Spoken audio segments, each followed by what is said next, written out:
My name is Mark, I'm 34, and until a few months ago I thought I was living a stable, predictable, mostly normal life. You know, the kind where nothing crazy ever really happens. Work, home, dinner, sleep, repeat. Honestly, I didn't mind that rhythm. Stability felt safe. Stability felt earned. And my wife, Emily, she used to be the biggest part of that safety. At least that's what I believed. But the thing about stable lives, sometimes they're not stable at all. Sometimes they're just quiet because something is hiding underneath. And I didn't know it yet, but my entire world was about to fall apart. Not because of some dramatic fight or huge argument, but because of a tiny sound my phone made one random Tuesday night. It all started with a message. Not even my message. Her message. See, Emily had this habit. She'd leave her phone lying everywhere. Couch, counter, nightstand. She never cared. She always said she had nothing to hide. I believed her. Why wouldn't I? You don't question trust when you're not expecting betrayal. But that night, I was walking into the living room when her phone lit up. A text preview flashed. From a contact saved under just one letter, D. And the message said, I can't stop thinking about last night. My brain froze. For a moment I actually convinced myself it wasn't what it sounded like. Maybe D was Danielle, or David from her office. Maybe last night was a project, a meeting, anything but what my gut was screaming. I shouldn't have looked, I know that.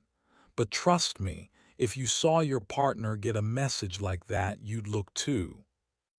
When I picked up the phone, my hands were shaking so hard I could barely unlock it. She never used a password. Another thing she said, if you trust me, I trust you. That line hit different now. Inside the chat, the truth was waiting for me like a punch to the face. Pictures, messages, plans, jokes, things meant only for lovers, not coworkers, and not for a married woman. My heart dropped through the floor. My ears started ringing. I don't know how long I stood there reading message after message, every one worse than the last. She wasn't just cheating. She was in love with him, or at least with the version of him in her phone. I wanted to scream. I wanted to smash something, but instead I did nothing. Nothing at all. Not yet.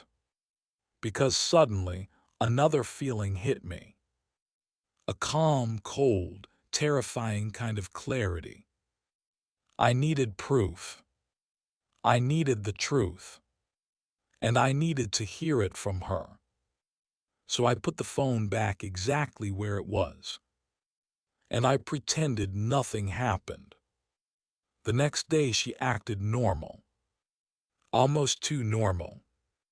She kissed me on the cheek like always. She made coffee. She laughed at something on the radio.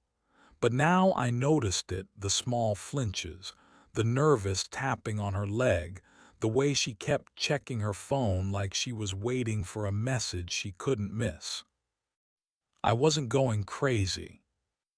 I wasn't imagining this. Something was going on. That night she said she was working late. Something inside me snapped. I told her sure, no problem.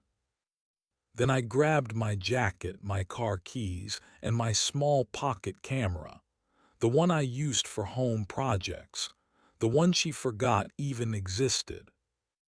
I drove to her workplace, parked far enough not to be seen, waited, and then I saw her car, pulling out, heading not toward the office, but toward the old downtown hotel. My stomach twisted. I followed her at a distance, every second praying I was wrong while knowing deep down I was.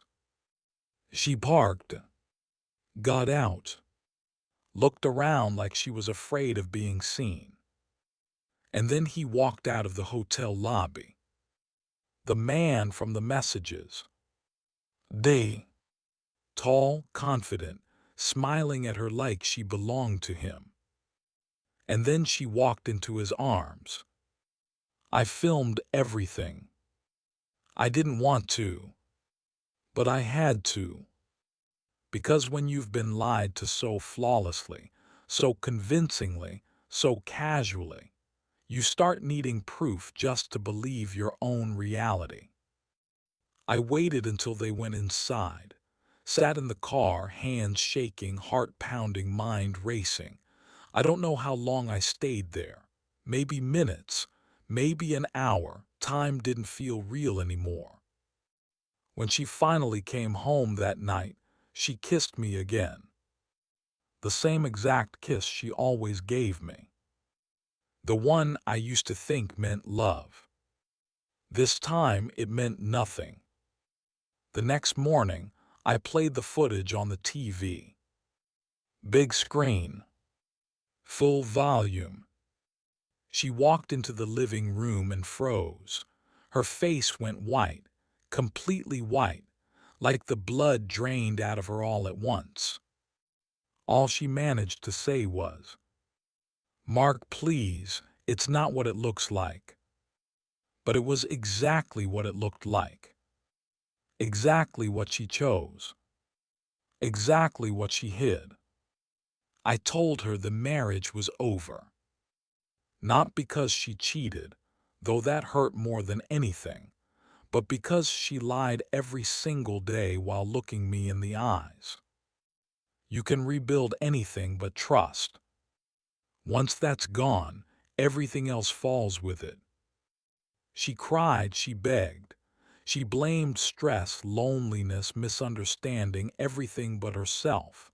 But I didn't budge. I couldn't. And here's the strange part. After she left the house, I felt empty, but also free. Painful freedom, but still freedom. I didn't tell anyone the full story. Not my friends, not my family, not even myself, really. Until now. Because sometimes the only way to take back control of your own life is to finally say out loud the truth you've been holding in your chest. And the truth is, I didn't lose a wife. I lost a lie. And I'm better for it.